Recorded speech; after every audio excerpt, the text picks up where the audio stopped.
네, 우리 먼저 57절, 59절 나눠서 보겠습니다.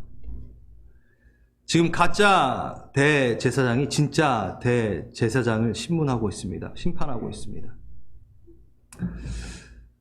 대제사장의 주도하에 지금 산헤드린 공의의 불의한 재판이 나오는 장면이에요. 오늘 본문에서 보면 대제사장 가야바의 주도하에 진행되는 재판으로 보이지만 사복음서를 종합해 보면요, 먼저 대제사장 가야바의 장인인 안나스 대제사장 앞에서 재판을 먼저 받으시는 것을 볼 수 있습니다. 그리고 조롱하여 예수님을 치고, 그리고 나서 또 베드로의 3번의 부인이 나오고요. 그 다음에 이제 대제사장 가야바의 주도로 공의회의 새벽 재판 선고가 이렇게 나오죠. 물론 순서는 조금씩 다를 수 있지만 이런 4개의 모습으로 나오고 있습니다. 이 당시 종교와 권력의 부패상들을 보여주기 위해서 아마 저는 이렇게 다루었다고 생각합니다. 그게 뭐냐면 대제사장은 한 명이어야 돼요. 근데 성경에선 지금 대제사장들 그리고 안나스를 대제사장이라고도 얘기하고 있습니다. 이들은 벌써 예수님을 죽이려고 작정하였고, 안나스는요 대제사장 자리에서 물러난 이후에도 수장으로서, 실권을 가진 수장으로서 대제사장 행세를 하고 있습니다. 그래서 정치적 결정권을 행사하고 있었죠. 안나스 가문은요 수십 년 동안 권력을 독차지합니다. 하나님과 거리가 먼 무늬만, 칭호만 대제사장이죠. 그래서 실제로는 정치 귀족, 정치 왕조를 이루고 있었습니다. 그러니까 제가 이걸 얘기하는 이유는 이렇게 막강한 가문의 그 추종 세력들, 지지자들로 구성된 산헤드린 공의회가 어찌 의로운 판단을 할 수 있겠습니까? 그렇지 않죠. 당연히 불의한 재판이 나올 수밖에 없는 형태고, 그들의 결정은 그냥 의미 없는 요식 행위일 뿐이겠죠. 예수님을 이미 죽이기로 결정한 채 지금 재판을 하고 있습니다. 대제사장들이 예수님께 이렇게 집착하는 이유가 뭘까요? 성전을 이용하여 부정한 이윤을 취하고 불의한 정치적 행사를 일삼던 성전에 대한 이러한 것에 대해서 예수님은 뭐라 그러셨죠? 의로운 책망을 하셨죠. 옳고 그른 것에 분명한 이야기를 하셨습니다. 근데 이들은 옳고 그름, 의로움 전혀 상관없이 그것을 말한 예수님을 제거의 대상으로 삼습니다. 그러니까 하나님 말고 내가 붙들고 있는 자신의 성전, 내 안정감을 흔들 때에는 예수님을 죽이는 거죠. 진리를 죽이는 거죠. 그 모습은 오늘날 우리에게도 있습니다. 우리가 항상 의로운 것들을 선택하진 않아요. 그래서 우리가 실수로, 연약함으로 불의한 것을 선택할 때가 많습니다. 근데 예수님께서 그것에 대해서 지적하실 때는 내가 그 불의한 것을 허무는 것이 아니라 예수님을 밀어내는 거죠. 그게 바로 지금 대제사장들과 동일한 모습도 우리가 갖고 있다는 것이죠. 가짜 대제사장이 진짜 대제사장이신 예수를 욕하며 때립니다. 여기에서 보여주고 싶은 거는 진짜 대제사장의 모습이에요. 자, 원래 진짜 대제사장의 모습은 어떤 모습이어야 되나요? 대제사장의 역할은 뭔가요? 여러분 잘 아시잖아요, 그렇죠? 이스라엘 백성, 온 백성의 죄를 다 갖고 대표성을 가지고 하나님 앞에 나아가 죄사함을 받는 역할이 바로 대제사장이죠. 예수님은 지금 충실하게 지금 대제사장의 역할을 행사하고 계시고 가짜는 전혀 그 모습을 갖고 있지 않은 것을 지금 대조적으로 보여주고 있는 겁니다. 히브리서 6장 20절, 휘장 안으로 앞서 들어가신 예수님은요 멜기데색의 반차를 따라 영원한 대제사장이 되셔서 우리를 위하여 거기에 들어가신다라고 나옵니다. 이런 레위 지파의 계열이 아니라 멜기세덱의 반차를 따라 영원한 대제사장이 되었다라고 얘기합니다. 이건 히브리서 할 때 얘기하겠습니다. 아주 중요한 거거든요. 제가 히브리서에 무슨 목숨 건 사람처럼 계속 히브리서. 예. 또 히브리서 9장 11절 대제사장이 되신 그리스도께서는 사람의 손으로 지은 것이 아닌 이 세상에 속한 것이 아닌 완전한 성막으로 들어가서 동물의 피 아닌 자신의 피를 가지고 들어가서 지성소로 들어가신다. 왜? 우리를 죄에서 완전하게 자유롭게 해주기 위해서.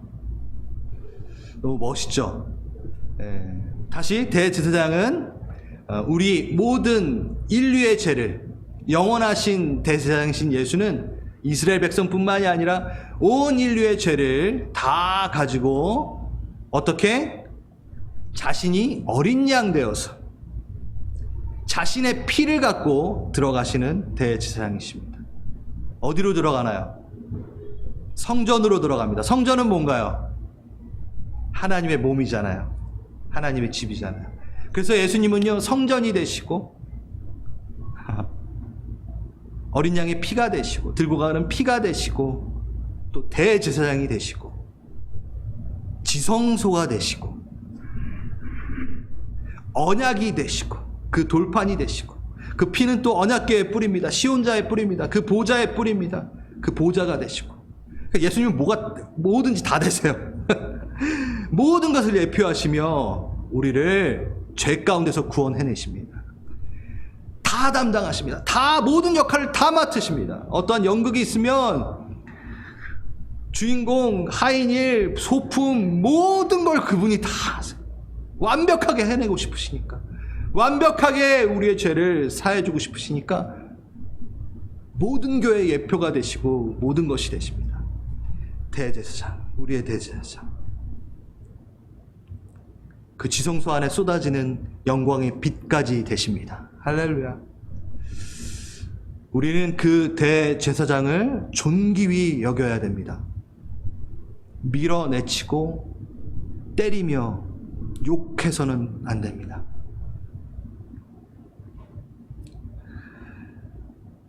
네, 그 다음 59절에서 62절을 보겠습니다. 한번 보십시오. 예수님을 죽이기 위해 거짓 증거를 찾으며, 벌써 증거를 찾는데요. 거짓 증거를 찾는데요. 정말 불의한 재판임을 벌써 얘기하고 있습니다. 거짓 증언이 많이 나왔으니, 거짓 증언이 많이 나왔다. 그러니까 증언이 아니라는 거죠. 얻지 못했어요. 거짓이 진리를 지금 재판하고 있는 겁니다. 근데 이게 왜 중요하냐면 예수님께서 불의한 재판을 받으시는 이유가 있다라는 거예요. 거짓 재판을 받으시는 이유가 있다라는 겁니다. 예수님은 공의의 법정에 쓰셔서 불의한 재판, 거짓된 재판과 거짓된 판결까지 받으십니다. 여러분, 그리스도, 메시아, 마샤할, 히브리어로 이것만으로는 죽일 수 없어요. 왜냐하면요, 기름 부음 받은 자는요 여럿 있었어요. 그렇죠? 선지자도 기름을 부음을 받고, 그렇죠? 사사들, 제사장. 왜냐하면 마샤흐, 이거는 기름 부음 받은 자를 얘기하거든요. 그래서 예수님 그때 당시에도 자칭 그리스도라 하는 이들이 많았어요. 지금도 많지만. 사도행전에 보면요, 드다라는 자칭 선지자 메시아가 나와가지고 400명을 끌고 다녔어요. 예수님은 12명인데 드다는 400명까지 끌고 다녔어요. 그리고 갈릴리 유다라는 사람도 거짓 선지자로 끌고 다녔어요. 그러니까 거짓 선지자 정도, 과대 망상증에 걸린 사람 정도로 취급하면 되는 거예요. 그렇기 때문에 이렇게 대제사장이 막 목숨 걸고 죽일 필요가 없는, 그리스도만으로 봤을 때는, 그렇게 칭호로 봤을 때는. 근데 왜 그런가요? 지금 이들이 63절, 내가 하나님의 아들이냐 그리스도인지를 우리에게 말하라. 예수께서 말하되 너가 말하였도다. 하나님의 아들이라는 이 칭호로 이들이 격분합니다. 그런데 하나님의 아들이라는 말이 거짓인가요?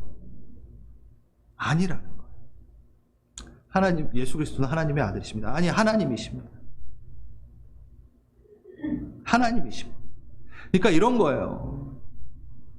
누가 저보고 너 누구냐? 너 추승호냐? 나 추승호. 너가 맞는 말 했다. 죽여라! 이거예요. 저 추승호 맞아요. 거짓이 아니라는 거죠. 왜 이런 불의한 재판을 받으셔야 됩니까? 왜요? 그는 불평하지 않았습니다. 털 깎는 자 앞에 잠잠한 양같이 침묵하셨습니다. 왜요? 이게 되게 중요합니다. 우리가 받아야 될 세상의 정죄를 친히 담당하시기 위한 것입니다. 우리를 대신해서 어디에 쓰신다면 정죄 법정에 서신 것입니다. 재판을 받으시고 죽음으로 모든 죄값을 치르셨기에 가장 중요한 것, 우리 대신 재판을 받으셨기 때문에 우리는 이제 더 이상 재판을 받지 않아도 된다라는 것입니다. 아주 중요해요. 하지만 많은 그리스도인들, 제가 많은 분들과 대화하고 상담하다 보면요, 이거를 제대로 이해 못하시고 계신 분들이 너무 많아요. 아니, 저도 이해 못하고 항상 이렇게 무너질 때가 있습니다. 우리 이 부분을 좀 정말 제대로 이해해 봅시다. 여전히 세상이 재판하고 판단하는 나로 돌아가는, 분명히 복음을 보고 살고 있고 만지고 살고 있는 우리가 계속 돌아갑니다. 계속 불의한 재판 앞에 씁니다. 이 재판이 끝났는데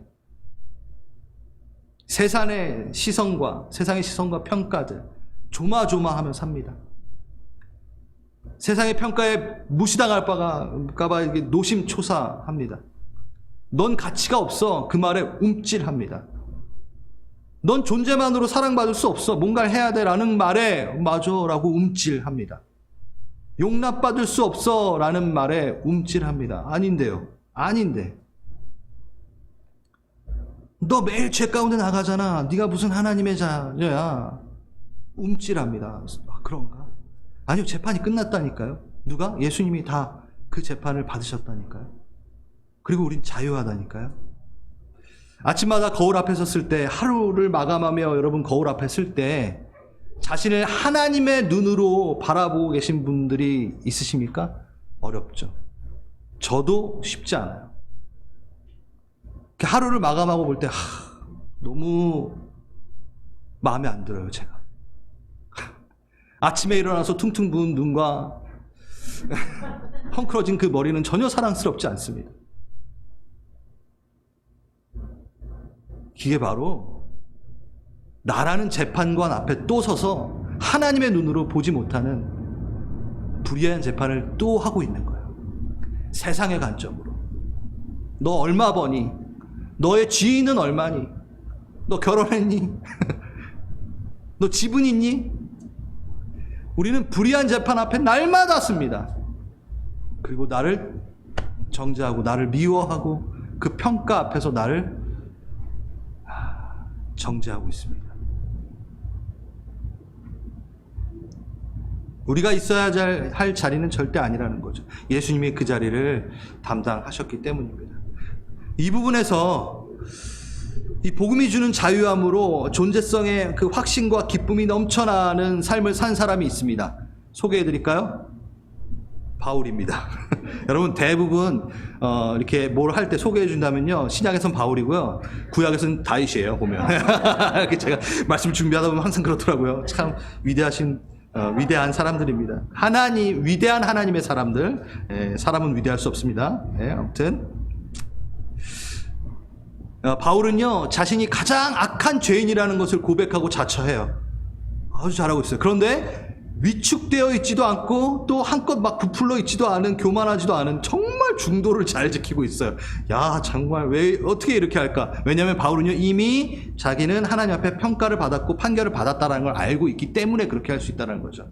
고린도전서 4장 3절에서 4절 읽어보겠습니다. 내가 여러분에게 심판을 받든지 세상 법정에서 심판을 받든지 나에게는 조금도 문제가 되지 않습니다. 정확하게 얘기하고 있네요. 그뿐 아니라 나도 나 자신을 심판하지 않습니다. 앞에 제가 설명했던 거 다 얘기하고 있어요, 바울이. 나는 양심에 거리낌이 없습니다. 그러나 그런 일로 내가 의롭게 된 건 아니에요. 하나님에 의해서, 예수님에 의해서 나는 의롭게 됐고 나는 심판을 예수님께 받습니다 라고 얘기해요. 오, 할렐루야. 놀랍게도 사람들의 시선과 인정, 사람들 앞에서 존재성에 대해서는 흔들림이 전혀 없는 자유롭고 확신의 기쁨에 찬 모습을 보이는 바울. 물론 하나님 앞에서도 자신이 누군지 정확하게 알고 있는 바울. 이게 바울에게만 해당된 건가요? 아니에요. 우리에게도 해당된 거예요. 우리의 재판도 이미 끝났습니다. 바울처럼 선포하십시오. 고린도전서 4장 3절 4절을 피시고 얘기하십시오. 어디에 가서? 하늘 법정에 올라가서 얘기합니다. 다시, 이 재판이 어떤 재판이라고요? 불의한 재판이라는 겁니다. 정당하지 않아요. 그러니 여러분요, 항소해야 돼요. 계속해서 불의한 재판을 시비를 겁니다. 사단이. 그리고 나도 나에게 시비를 겁니다. 그럴 때마다 영적인 그 하늘의 법정에 올라가십시오. 눈을 감고, 하나님, 지금 난 하늘 법정에 올라갑니다. 그리고 고린도전서 지금 4장을 얘기하겠습니다. 판단할 자 아무도 없습니다. 예수님이 날 판단해 주십시오. 그런데 예수님이 나를 용서하셨네요. 자유롭습니다. 이거를 날마다 하늘 법정에 올라가셔서 하셔야 돼요. 유일하게 참된 판결을 내리시는 재판장 앞에 서십시오. 불의한 판결을 내리는 나와 세상 앞에 서지 마시고 하나님 앞에 서십시오. 주 나의 이름 부를 때 내 존재가 존귀케 되리. 눈을 감고 그분이 내 이름을 부르는 것을 묵상하십시오. 들으십시오. 제가 최근에 어떤 분과 얘기를 나누다가 이런 이야기를 좀 했습니다. 여러분, 가게에 흐르는 저주라고 들어보셨죠? 그 집의 가게를 말해요. 우리 지금 사업장 가게 말고 가게에 흐르는 저주. 성경적이지 않습니다. 자, 물론 예수 그리스도 안에 들어오지 않은 자는 그 사단의 묶임 안에서 계속 묶여 있을 수 있겠죠. 예수 그리스도 안에 들어왔을 때는요, 가게에 흐르는 저주는 없어요. 예수 그리스도의 피로 완전하게 끊겼습니다. 에스겔서 18장에 보면요, 하나님이 이런 말을 해요.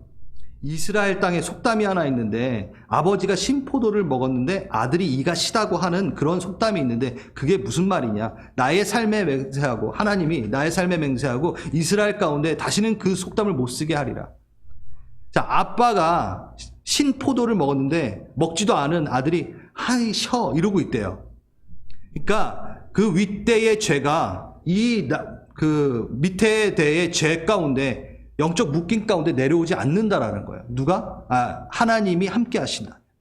명확합니다. 그렇습니다. 그래서 제가 그분에게 그렇게 얘기했어요. 그런 두려움들, 우리 아버지가, 우리 선조가 신접한 어떠한 일들을 했었고, 있었고, 무슨 죄를 범했고, 알코올 중독자였고, 뭐고, 그게 우리 가정 가운데 저주로 내려오고, 뭔가 이렇게 악한 것들이, 묶임이 나에게 있는 것 같아 라고 하시는 그거는요, 예수 그리스도로 끝난 재판이라고요. 그래서 어떻게 하라고 제가 말씀을 드렸냐면, 하늘로 올라가십시오. 그래서 정말 이렇게 뿅 올라가라는 게 아니라 기도하십시오. 그리고 하늘 법정에 탁 올라가서 먼저 사단에게 선포하십시오. 대화라는 게 아니라 사단이랑, 나는 깨끗해. 예수 그리스도가 다 해결하셨어. 난 자유해. 하나님 앞에 서십시오. 하나님 감사합니다. 내가 이것을 믿습니다. 제가 이 이슈를 갖고, 이 두려움을 갖고, 이 묶임을 갖고 이 하늘 법정에 올라가오니 주님 다시 판결해 주십시오. 오늘도 판결해 주십시오. 그리고 주님의 말씀을 들으시고 읽으십시오. 고린도전서 읽으십시오. 선포하십시오. 그리고 너는 묶임을 놓고 떠나갈지어다. 너 묶임을 놓고 떠나갈지어다. 악한 영아. 선포하십시오. 그게 바로 하늘 법정을 누리는 삶입니다. 아멘. 아멘. 네. 오늘 누군가에게도 분명히 적용될 저는 메시지라고 생각합니다. 여러분, 며칠 있다 또 눈을 뜨고 거울 앞에 서면은 또 법정 앞에 서실 겁니다. 불안과 핀잔 마음에 안 들어. 너 미워. 그러지 마십시오. 사랑과 축복의 말을 하십시오. 너는 시냇가에 심은 나무라. 거울 보고 너는 담장 너머로 뻗은 당신은 사랑받기 위해 태어난 사람. 네, 하십시오. 갑자기 생각이 났는데 어떤 분이 이렇게 잠을 자고 있다가 악한 영이 자꾸 나를 괴롭히는 것 같아요. 사단이 나를 바로 옆에서 막 괴롭히는 것 같아. 그래가지고 사단한테 뭔가 대적을 하고 싶고 막 그러고 싶은데 찬양을 하면 된다 그러고 막 그래서 찬양을 해야겠다고 근데 생각나는 게 이거밖에 없어. 그래가지고 당신은 사랑받기 위해 사단한테 당신은 사랑받기 위해 사단이 너무 놀라가지고 떠나갔대잖아. 이 정도의 사랑을 갖고 있는 사람이면 내가 근접을 못하겠다. 나까지 사랑하려 원수를 사랑하라를 실천하네. 정말 여러분 선포하십시오. 하늘 법정에 쓰셔서. 네, 그 다음 마지막 파트입니다. 이제 63절부터 예수께서 침묵하시지만 대제사장이 이렇게 얘기했죠. 내가 하나님의 아들이냐? 그리스도인지 말하라. 이렇게 했을 때 제 마음 같아서는요, 예수님께서 이때 뭐라도 좀 보여줬으면 시원했을 것 같아요. 근데 가만히 계십니다. 67절 얼굴에 침 뱉으며 주먹으로 치고 손바닥으로 때리면서 너가 그리스도냐? 그러면 능력 한번 보여봐. 너를 친 사람이 누군지 한번 맞춰봐. 너무나 아픕니다. 지금 이들은 비웃고 조롱하고 있습니다. 근데 거기에 예수님은 다만 다른 거 안 하시고 이 증거만을 주실 뿐입니다. 뭐라고 주시냐면요, 이 후에 인자가 권능의 우편에 앉아 있는 것과 하늘 구름을 타고 오는 것을 너희가 보리라. 이게 예수님이 정하신 그리스도, 메시아, 하나님의 아들됨의 증거라고 이들에게 보여주고 있는 거예요. 잘 생각해 보세요. 이들은 지금 능력과 기적 행한 표적을 원하고 있어요. 또 떡을 만들어 봐. 여러분 십자가에 올라가셔서 달리셨을 때도 내려와 그러면 내가 너 인정해 줄게 라고 얘기해요. 당장의 이 이슈 해결해. 그러면 내가 그리스도로 인정해 줄게. 이게 이들뿐만인가요? 우리도 그렇잖아요.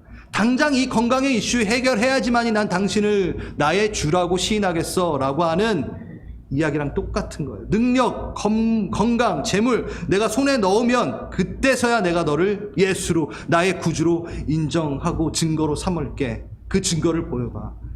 근데요, 성경은, 예수님은 절대 그거를 안 하세요. 그게 기독교예요. 포기하십시오. 그거로 증거 삼으려고 하는 우리의 마음을 포기하십시오. 만약에 그걸로 증거 삼으려고 한다면 죄송합니다. 여러분 기독교를 잘못 하셨어요. 불교로 가십시오. 그리고 가라는 얘기가 아니고요. 여러분 가시면 안 돼요. 생명 여기 있습니다. 세상 사람들이 보길 원하는 것을 보여주는 것은 기독교가 아니에요. 그리스도이심을 증명하는 것은 영생입니다. 영생입니다. 혼동해서는 안 됩니다. 보십시오. 너희가 원하는 증거가 아닌 내가 제시하는 증거를 보여주겠다라고 예수님이 이렇게 얘기하십니다.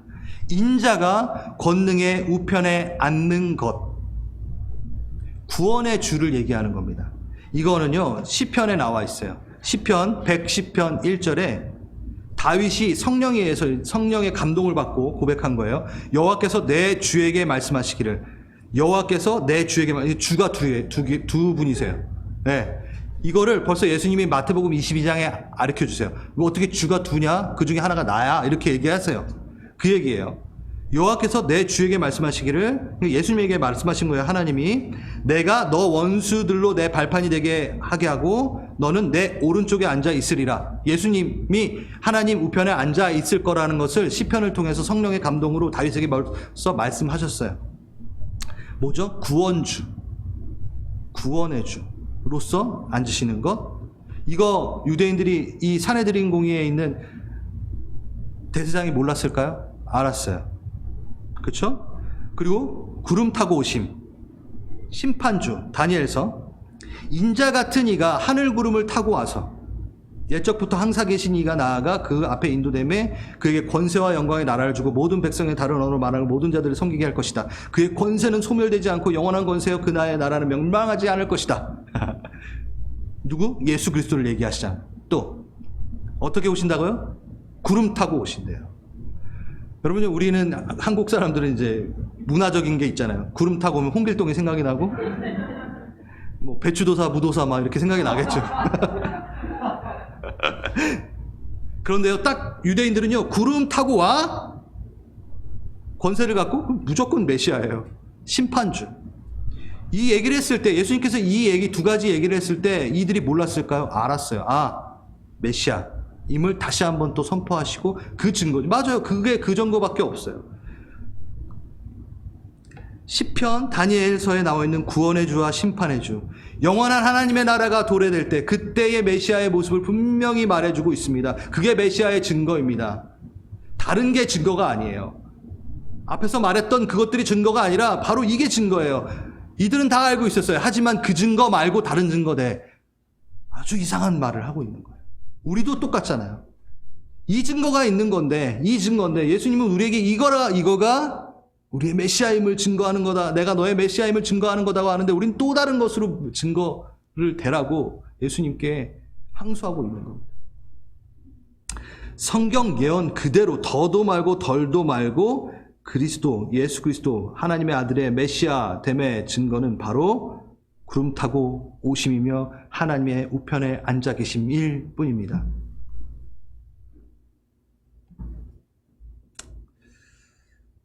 하지만 이걸로 만족을 못하는 거죠. 이스라엘 백성들도 그렇고 우리도 그렇고. 하지만 역시나 이것을 증거로 삼고 만족하며 믿어 이것을 본 사람이 있어요. 누굴까요? 다윗 아니면 바울이라 그러잖아요. 이번에 또 바울입니다. 제가 읽어드릴게요. 너무 멋있어요. 에베소서 1장 20절에서 21절, 하나님의 능력이 그리스도 안에서 역사하사 죽은 자들 가운데서 살리시고 하늘에서 자기의 오른편에 앉히사 모든 통치와 권세와 능력의 주권과 이 세상뿐만 아니라 세상에 일컫는 모든 이름 위에 뛰어나게 하시고 본 거예요. 바울은 고백하고 있어요. 앉히셨어 라고 얘기해요. 예수님 보좌에 앉으셨어. 이 정글을 봐. 난 봤다니까. 그런데 거기에 멈추지 않아요? 에베소서 2장 4절 5절 6절, 긍휼이 풍성하신 하나님이 우리를 사랑하신 그 큰 사랑을 인하여 허물로 죽은 우리를 그리스도와 함께 살리셨고 또 함께 일으키사 그리스도 예수 안에서 함께 하늘에 앉히시니라. 누구를? 우리를. 바울은 어디까지 봤냐면요, 하나님이, 예수 그리스도가 하나님 우편에 앉은 거랑 거기에 더불어 나도 예수님이랑 같이 앉아 있어요.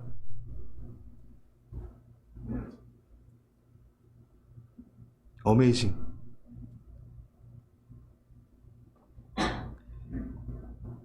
우리가 하늘에 앉아 있습니다. 과거 완료로 쓰고 있어요. 이루어진 일, 분명한 미래를 과거 완료로 쓰는 히브리적 문법의 기법을 쓰고 있지만 그의 심장은 터질 듯한 마음이었을 거예요. 내가 앉아 있어요. 내가 앉아 있는 걸 보는 거예요. 여러분, 세상의 눈으로 보기에는 다 똑같고, 아니 더 누추해 보일 수 있어요.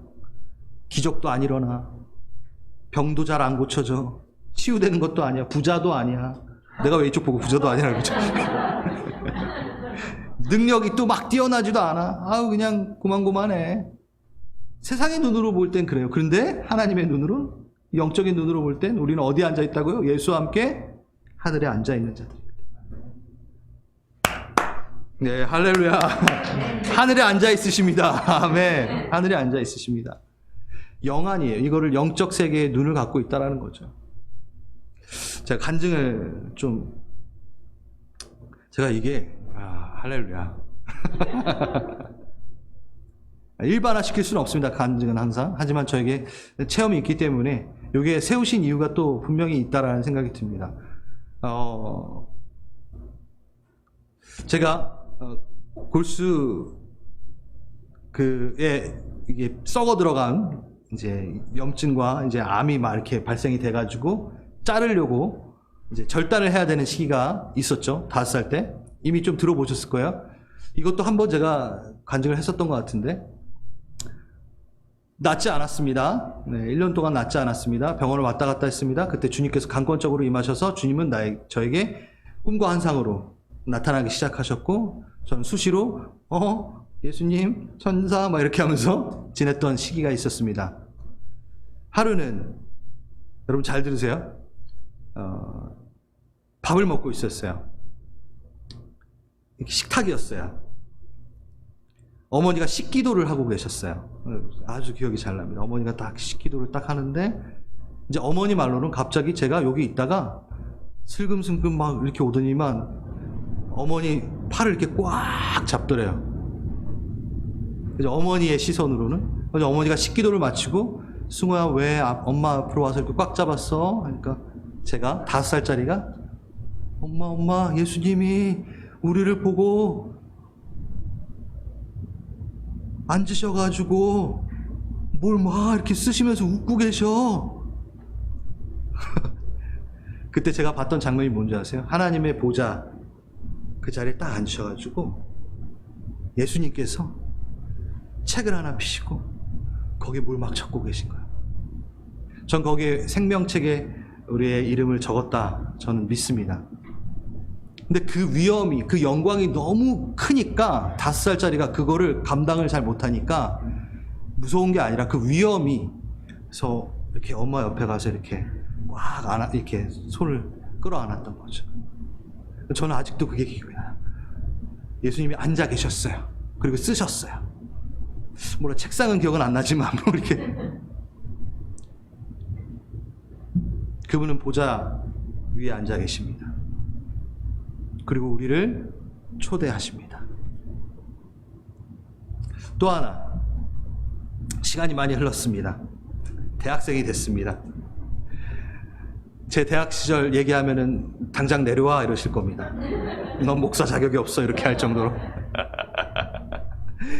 정말 아픈 시간을 보내고, 정말 감사하게도 저희 누님의 기도로 제가 다시 교회에 나가기 시작하였고 제 은혜가 회복되었습니다.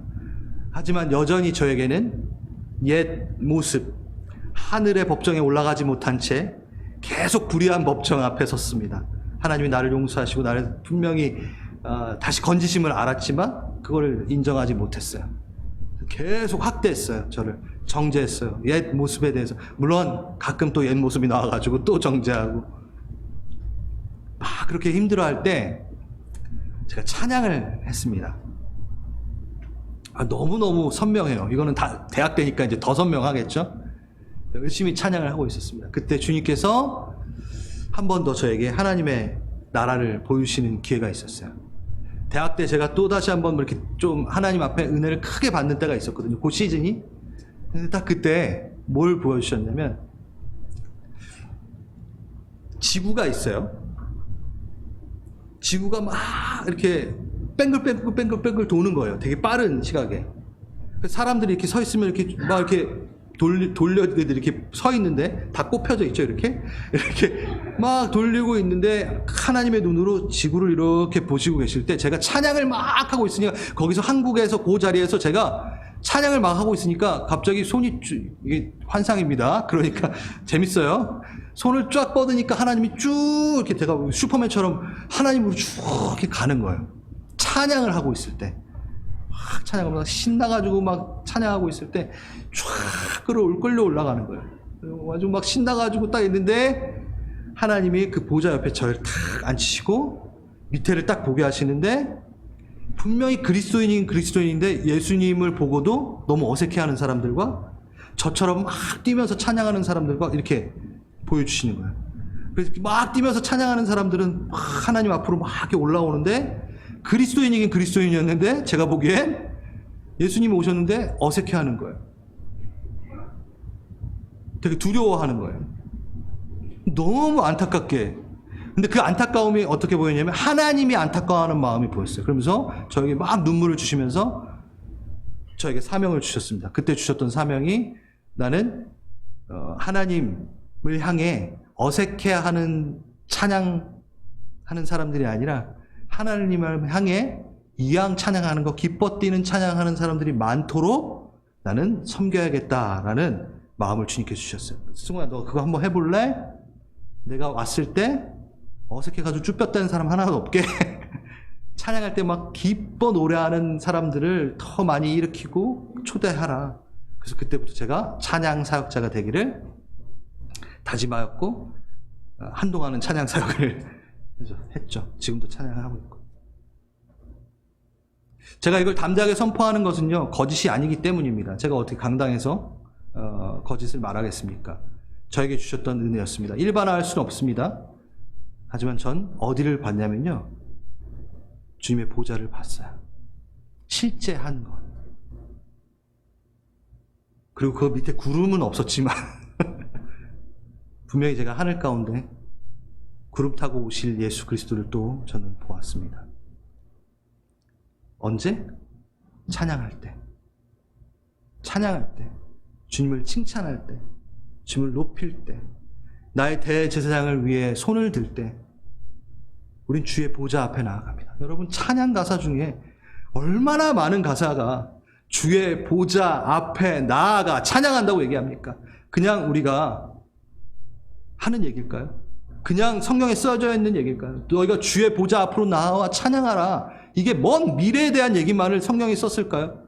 아닙니다. 우리는 그 증거가 있습니다. 예수 그리스도가 주 되심을 보는 그 보좌에 앉으신 증거를 함께 보게 하셨고, 그 보좌에 함께 앉는 것을 우리가 알고 느끼고 만질 수 있게 우리에게 허락하셨습니다. 그게 바로 우리를 영적 존재라고, 하나님의 자녀된 영적인 자녀라는 것을 확인하는 겁니다. 여러분 찬양 가운데, 여러분 기도 가운데 하나님의 보좌를 보십시오.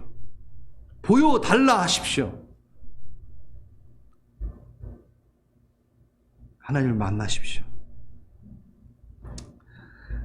그래서 예수님은요, 우리 주님은 구원받은 자에게 주시는 특권이 하나 있는데, 그게 뭐냐면 그거를 볼 수 있게끔 우리에게 찬양을 주셨습니다. 아주 심플하죠. 이사야서 강해를 저희가 하고 있잖아요. 이번 수요일 날 이사야서 60장 61장을 했어요. 제가 너무 기뻐가지고 막 말씀을 전했어요. 그래서 여전히 그 여운이 남아서 그때 했던 것들 조금 더 얘기를 하고 싶습니다. 이사야서에 보면요, 이렇게 나와 있어요. 60장 18절에 다시는 강포한 일, 황폐하고 파멸될 일은 없을 거야. 나는 너의 이름을, 내 성벽을 구원이라고 칭할 거고 너의 성문을 찬송이라고 칭할 거야. 이렇게 얘기하세요. 이게 무슨 얘기인가요? 수요예배 때 들으셨던 분은 이미 아시겠지만, 60장은요, 이사야서 60장은 메시아가 오시고 회복되는 이스라엘의 모습을 보여주는 겁니다. 한마디로 해서 구속받은 우리 교회의 모습을 보여주고 있는 거예요. 우리에게 뭐라고 하셨냐면, 너에게 다시는 강포가 없을 것이고 횡포가 없을 것이야. 내 안에 거할 때는 모든 영적인 묶임이 끊어질 것이야. 하늘의 법정에 올라와. 항상 얘기해. 그럼 넌 자유함을 얻었어. 라는 거예요. 그런데 그 다음에 뭐라고 얘기하시냐면, 나는 너의 성벽을 구원이라고 얘기할 거고 너의 성문을 찬송이라고 부를 거야. 이게 무슨 얘기냐?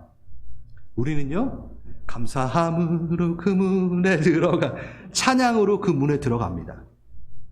그리고 구원이라는 성벽을 누리게 되는 겁니다. 찬양으로 그 문에 들어가 그 성 안에 앉으신 보좌 옆에 앉으신 하나님과 어린 양을 보는 것입니다. 예수님의 그 증거는 우리가 찬양 가운데 볼 수 있습니다. 여러분, 특권입니다. 지나가는 사람에게 당신은 예수 그리스도의 보좌를 보실 수 있습니까? 뭔 소리야? 이럴 거예요. 왜? 찬양하는 자가 아니기 때문이죠. 그리스도인에게만 주신 특권이 있다면 그건 찬양입니다. 그만큼 중요한 것이 바로 찬송입니다. 찬양입니다. 찬미입니다. 그냥 하는 게 아니에요. 그냥 설교 앞에 잠깐 있는 시간이 아닙니다. 말씀 끝나고 한 곡을 찬양을 하고 끝나는, 말씀 끝날 때 한 곡 하는 찬양이 아닙니다. 여러분의 삶에 울려 퍼져야 될, 흥얼거려야 될 노래입니다. 구원받은 자의 증거입니다. 내가 구원받았어? 그럼 내 입에 찬양이 있는지 없는지를 확인하셔야 됩니다. 이 마지막 때에 우린 두려워 떨고 있습니다. 두렵다. 팬데믹. 여러분의 입술에 나오는 흥얼거림은 두려움입니까? 아니면 찬양입니까? 점검하십시오. 노래하십시오. 이제 선포하십시오. 하늘의 법정에 올라가 선포하시고 노래하시고 즐기십시오. 내가 구원받은 자임을 만방에 알리시고 영적인 세계에 알리십시오. 난 찬양하는 자야. 내 특권이 뭐냐면 구원받은 자는 찬양을 할 수 있대. 난 찬양 안 해? 나는 하늘 법정에 서서 완전히 자유함을 누리는 주님의 자녀야. 그 증거가 찬양이라는 겁니다.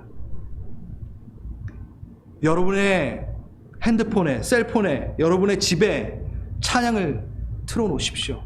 흥얼거리십시오. 새 찬양을 부르십시오. 이게 별거 아닌 것 같은데 아니에요. 엄청난 겁니다. 그리스도인에게만 주신 선물입니다. 특권입니다. 증거입니다. 내가 찬양을 하는지 안 하는지에 따라서 내가 주님 안에 거하는지 안 거하는지까지도 확인이 될 수 있을 정도입니다.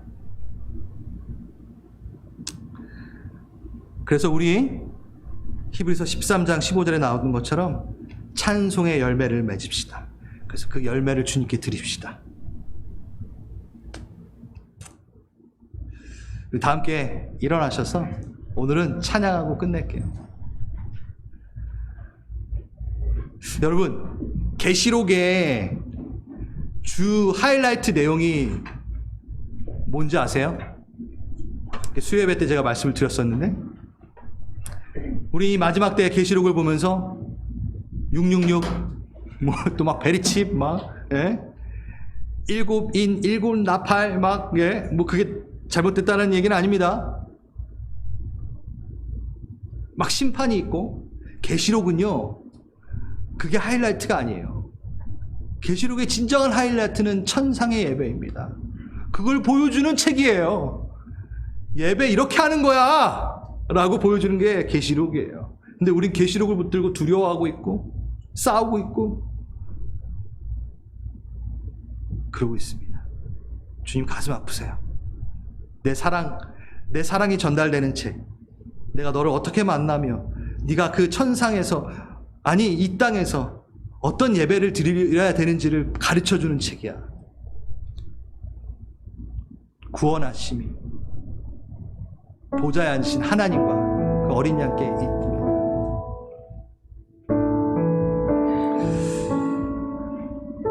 할렐루야, 할렐루야. 이건 합성어입니다. 할랄과 야가 이렇게 합성된 단어예요. 할랄, 칭찬하다, 자랑하다예요. 심플하죠? 그렇죠? 야는 야훼의 야예요. 그래서 하나님을 칭찬하고 자랑하는 거예요. 주님 아름다우세요. 이렇게 막 예쁘고 이런 게 아니라 하나님의 그 성품이 그 행하신 일들이 너무 아름답고 완전하십니다. 아름다우십니다. 칭송합니다. 내 대제사장이시여, 영원한 내 대제사장이시여, 나를 영원한 재판 가운데 자유케 하신, 나 대신 불의한 재판을 받으시고 십자가에 나르신 나의 예수여, 나는 칭송합니다. 내 입에 칭송이 있을 때 내가 주님의 자녀임을 또 확인하고 또 회복되는군요. 와, 이 하늘의 법정에 서서 내가 주님의 보좌를 보고, 아니 내가 같이 함께 앉아있는 것을 보는 것이 내가 특권이었음을 잊었었습니다. 내가 찬송의 문을 열고 들어가 그 구원이라는 성벽에 안전히 거하게 하소서. 우리 보좌 앞에 모였네. 우리 이 찬양 한번 해봅시다. 계시록에 나와 있는 이 찬양 가사 하나하나 곱씹어가면서 놓치지 마시면서, 그리고 우리가 보좌 앞에 서서 찬양합니다. 아멘.